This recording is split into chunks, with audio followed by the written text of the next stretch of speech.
Votre moto vous manque, vous avez le blues. Moto Blues vous offre 10 secondes de bitume.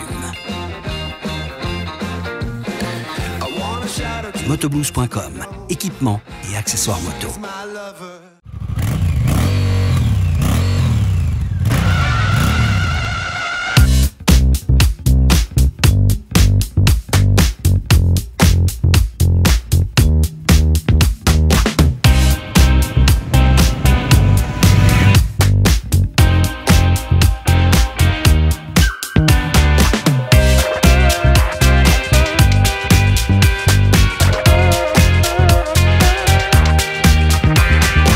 Bonjour, bienvenue pour un nouvel essai sur le repère des motards. Alors vous la connaissez peut-être pas encore, c'est sa première année, c'est la Rebelle 1100, la CMX chez Honda.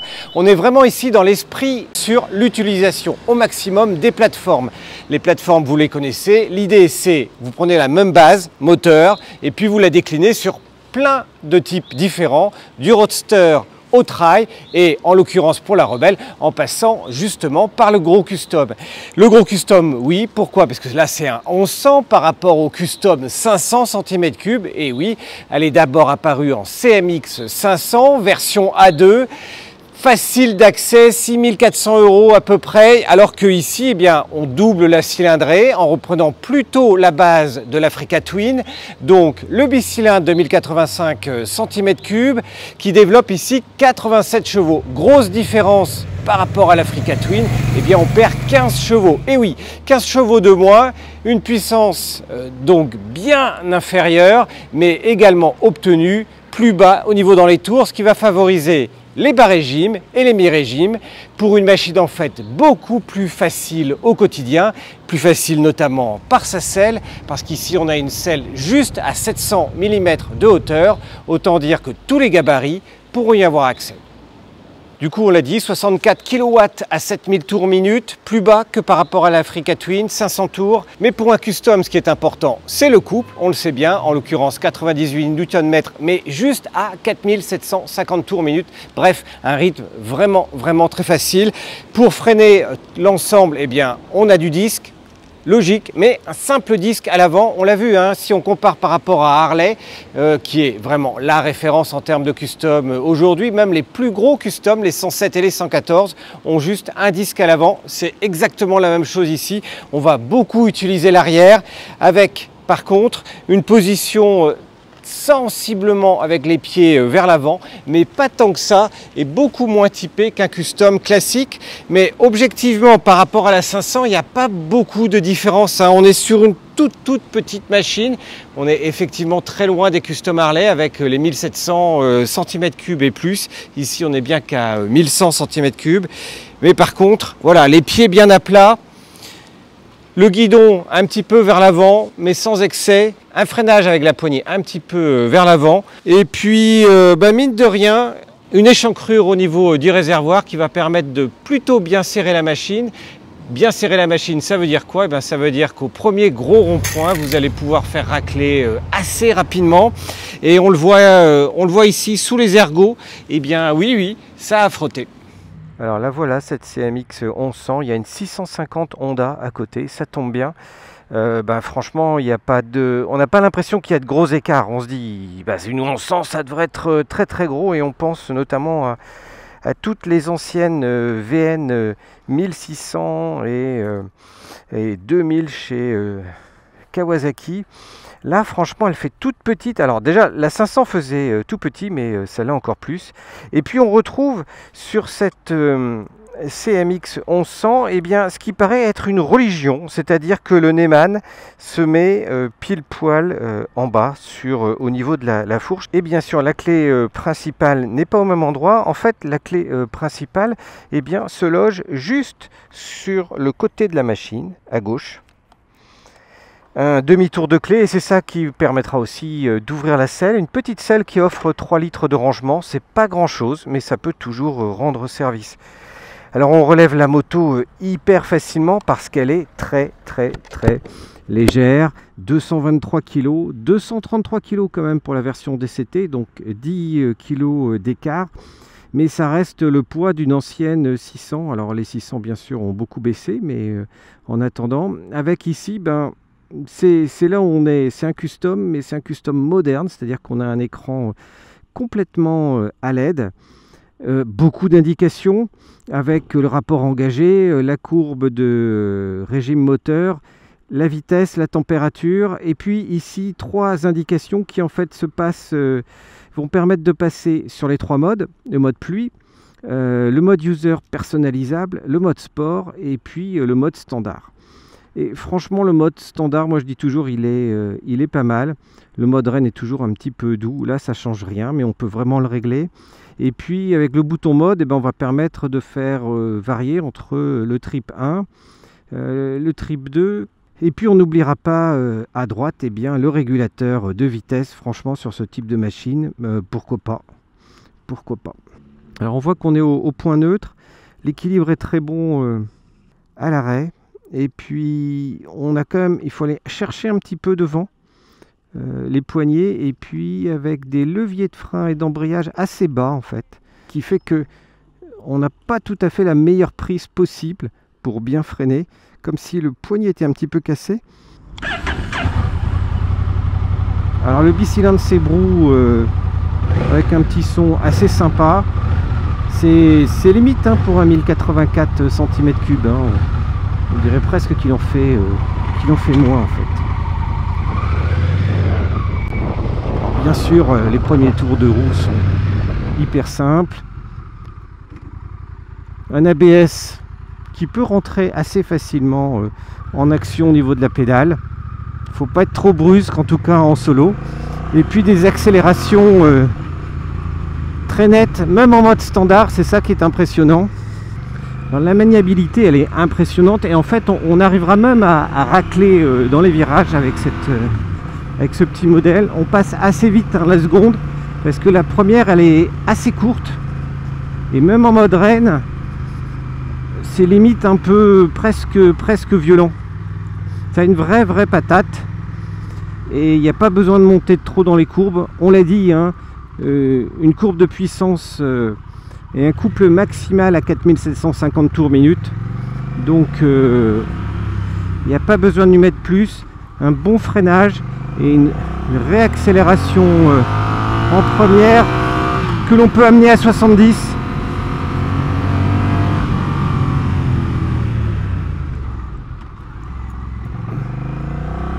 Un confort. Alors si la route est bien plate, plane, ça va, mais ça peut secouer vite. Pourtant il y a 2 amortisseurs Showa à l'arrière, une seconde qui se mène allègrement à plus de 100 km/h, de bonnes reprises. Mais alors qu'est-ce que ça tape vite quand on est sur un dodan ou quoi que ce soit.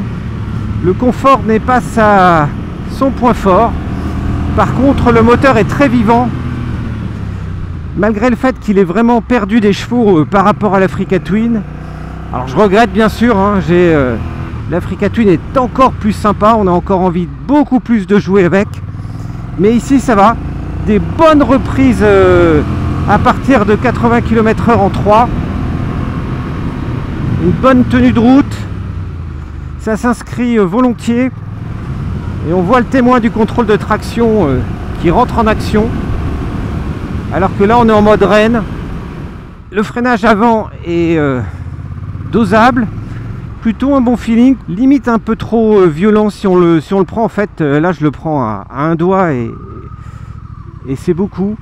Des demi-tours, mais dans un mouchoir de poche, on fait un demi-tour dans une rue hyper facilement.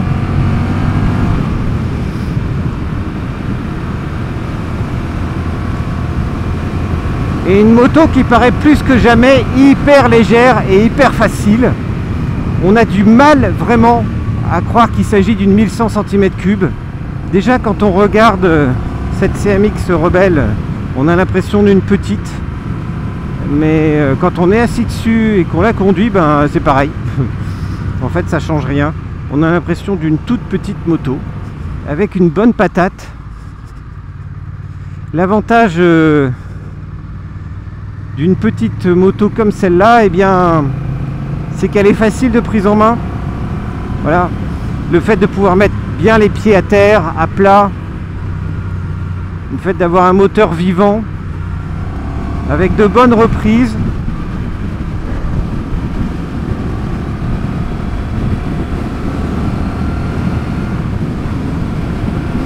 Et il n'y a aucun souci pour cruiser à 130 km/h sur autoroute, sur le 6e et dernier rapport à 4500 tours, alors qu'il y en a bien plus, mais on sent bien le vent, hein. On fait toujours drapeau à ces vitesses-là avec ce type de machine. Mais ce qui est fou, c'est sa légèreté. On n'a jamais l'impression qu'il s'agit d'une grosse. Avec cet avantage d'une maniabilité. Même sur autoroute, ça bouge tout seul, ça vous emmène pas. Et c'est ce qu'on retrouve également dès qu'on arrive sur les petites routes. C'est une moto facile qui s'inscrit au doigt et à l'œil en fait. Et quand on passe les rapports,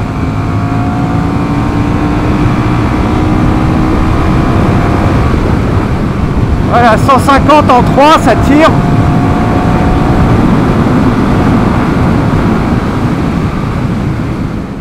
Et à contrario, on peut rouler facilement sur le 6e et dernier rapport à 40 km/h et on est à 1300-1400 tours minute.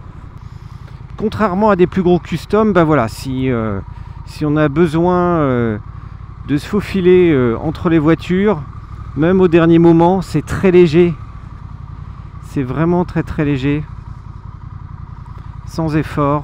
Du coup, c'est peut-être, à part les 650, l'un des customs les plus faciles en ville. Autre point, le bicylindre, ben, il accepte tout. Hein. Et accepter tout, ça veut dire qu'on peut on peut démarrer au feu rouge sur le deuxième rapport. C'est presque plus doux pour les démarrages. Et puis à 40 km/h sur le dernier rapport, ça ne gueule même pas. Il faut vraiment descendre en dessous des 40 pour que ça commence à râler. Et puis dès qu'on réaccélère, hop, et c'est sympa. Alors je dirais naturellement le mode standard est plus nerveux que le mode Rennes, à la limite trop. C'est-à-dire qu'on est, si on est sur la seconde en ville, on est même au tiers du régime à 50 km/h. Et les reprises sont vraiment, on peut jouer au cheval à bascule et à faire que ça tire les bras. Du coup en ville on lui préférera presque le mode Rennes, ou alors il faut vraiment passer les rapports pour ne pas hésiter en fait à monter sur le troisième rapport pour que ça soit agréable. Et puis il y a le mode sport, où alors là les montées en régime sont presque trop dynamiques parce qu'il n'y a rien pour s'accrocher en fait. Ça glisse au niveau du réservoir. Mais alors les envolées lyriques, et alors ce qui est impressionnant en mode sport, c'est que on peut être en 3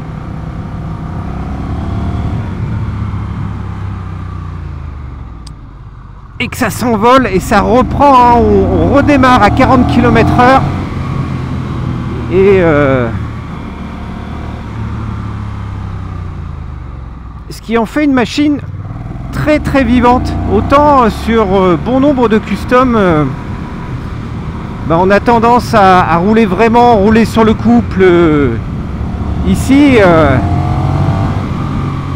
voilà, on veut bien le roadster sur ce modèle là.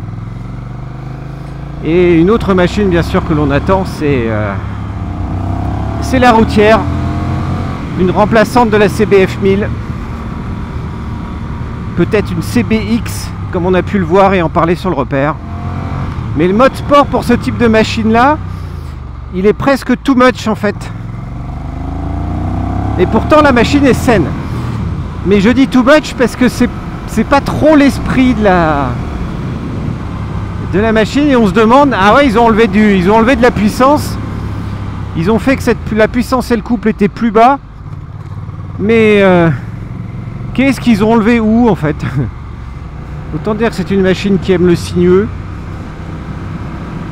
Les grandes courbes pareil, elle tient sa trage de façon hyper naturelle, elle n'engage pas. Et c'est d'ailleurs l'un des points en virage qui impressionne par rapport à des customs beaucoup plus gros. Il faut un peu les tenir quand même, hein, parce qu'ils vous emmènent un peu vite plus loin. Ici, ben non, c'est au doigt et à l'œil. Y compris sur route, en fait la tenue de route, même si la route est un peu dégueulasse, est très bonne. Et encore une fois avec une facilité déconcertante. Facilité Honda, vous me direz, mais c'est vraiment impressionnant. Bon alors, un custom en duo, on sait déjà que c'est pas fait pour, entre guillemets. Hein. Vous voyez la belle selle qui est toujours très grande pour le pilote et le petit strapontin ridicule pour le passager. J'ai déjà presque tout dit, vous connaissez ma conclusion. Pour ceux qui n'ont pas vu, nous avons fait un essai très longue durée avec 1500 km sur la Harley-Davidson Sport Glide en duo qui a à peu près, en esthétique du moins, les mêmes selles. C'est très dur, en gros on tient 120 km sur ce type de strapontin.